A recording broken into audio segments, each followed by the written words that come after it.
Welcome back, nerds. Funny, and sometimes when I do my podcast, I say, "What's up, nerds?" We're not really, yeah, it's really funny. We are back. It's been a while. It has been a while. And let me say first of all, I am so happy that we're back in the theaters. I'm so happy. Theaters are great. I'm so grateful. Theaters are awesome. This was our first movie with me and my wife together to go see it, so it was pretty cool. And so glad to be back in the theater. And me and Kelly saw Spiral last week, but I don't think I'm gonna review that because it's 7 with a little bit more gore. That's it. There you go. Spiraled away. But it sucks. Anyway, that's my review. Come back for more. Thanks. See you next time. A Quiet Place 2 is a sequel. This movie was supposed to come out in March of 2019 or 2020. Sorry, 2020. And John, I can't say his name. Krasinski. Yeah. Wow. Neither can I. Yeah. Krasinski didn't want to put it out into any streaming services. He was adamant about putting this in theater. I always thought of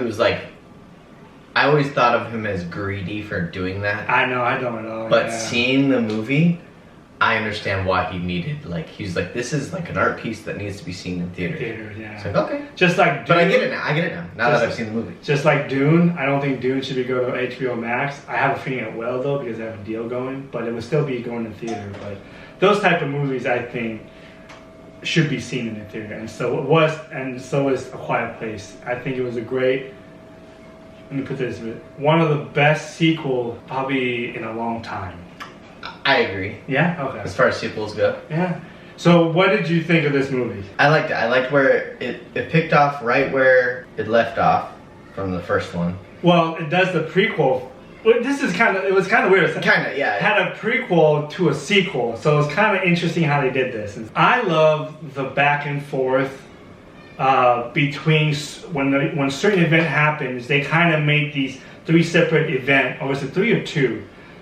It was probably just 2 separate events of what's going on in each other's storyline. So you get a sense of what's going on in the prequel, like they say, how it got started, which I thought was brilliant, just like Paul, how they kept that from the first one, because the first one was more mysterious. We don't know what it is, and now the second one we knew how it came about. We still don't know where the alien came from, but that might be addressed in the third one. I don't know, but I guess it makes sense why they put that little prequel part in the second one, because they wanted to keep the mystery of the first one. It's art is brilliant. and then you get 2 separate storylines. The daughter went off with I don't know the actor's in, but he's such a great actor. He's been in a lot of Scarecrow. Yeah, Scarecrow. 28 Days Later. Yeah, he's been in so many different movies. Great actor, and so you get a storyline of those 2 going off on their own, and then you get the mom and the son and the baby on a separate storyline. But when the tension comes into the screen, you get both sides of both story of what's going on simultaneously, and I think the way they did that was brilliant. It got me. The tension of this whole movie was about tension. It wasn't scary. I don't think it was meant to be scary. No, there were a few more jump scares than I remember the first one having. But it was just like those cheap jump scares where something falls on someone's hand. But I don't think they were going for jump scare because we already know how the alien jump startle. Maybe, I guess. Yeah. Just to keep you on your toes. But the tension, it was so intense, and I thought that what made the movie so good, and so. I agree. I did like it as a sequel, and I think this movie really could have been, how do you say it? It could have been its own movie. But that being said, it kind of wrapped up in the same way the first one, and that's the only problem I have with it. Oh, okay. That's not. So do you have a problem with it? I don't have a problem with it. The climax, creating the feedback and then shooting it in the head. That's exactly how the first one ended. And now this is how the second one is ending. And so I was like, dude, you're not gonna try to Okay, I get that. But then it cuts it off, and you're gonna get a sequel, one, part 3, which is fine because now there's more story to be told for sure. I think the sequel was all about the children. How the first one was about, I think to me, about the parents, how they have to sacrifice, what they have to do to keep their family alive.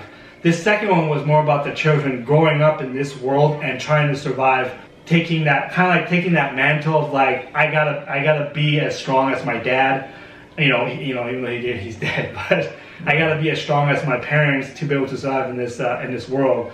And you see that both kids, like that scene, go back and forth, how they rise up to the occasion to be brave, even though the daughter was already kind of like, she was already brave enough. It was more of the son being more brave and taking on that, I'm not scared anymore, I can handle this. And you get both kids killing one of the aliens. And so I thought that was pretty clever. The third one, I don't know where the story's gonna go. I thought what's his name? We need to find his name. I thought he was gonna be the way the trailer was presenting, I thought he was gonna end up being the bad guy. I always thought, like, throughout the movie, he was gonna turn on. Yeah. But it ended up he was a really good guy, and he actually went through and actually helped her get her daughter back. Well, eventually, I guess, and we'll see that in the third one. And so I watched the first one last night. Oh, okay. And just to refresh, and because I wanted to watch it. And I think there's a little bit of a plot hole, because there's a scene where one of the monsters goes underwater and is like kind of swimming toward her. Well, no, remember. The excuse is maybe it's too shallow. Yeah, I think it was. But I was like, hang on, what's going on here? The other thing I thought it was pretty interesting, maybe this is more like, maybe it's the only one thing that I was like, that one alien, like, he was going crazy on the boat, and I was in the boat, happens to travel to that island, and I thought that was kind of like, well, how did you know that was going to end up on that island? Because the story has to happen. I know, but it's just the way it is, and so I had to accept it, and so. Yeah. But I think in that case, I don't think that's a plot hole. I think it's just the water was shallow enough for him to walk, maybe. I don't know. Yeah, could be. But I don't know. When they couldn't swim, actually, my mind went to that scene. But I realized it was in the basement, so it's like, well, it's not deep in the ocean, yeah, and so. Makes sense. That's all I really had the problem with this movie. I really enjoyed it. Okay, let's give it a rating. I will rate this opening night. Yeah, me too. Opening night, go check it out. I think it's, like I said, one of the best sequels in a long time, and so. For sure. Till next time, nerds.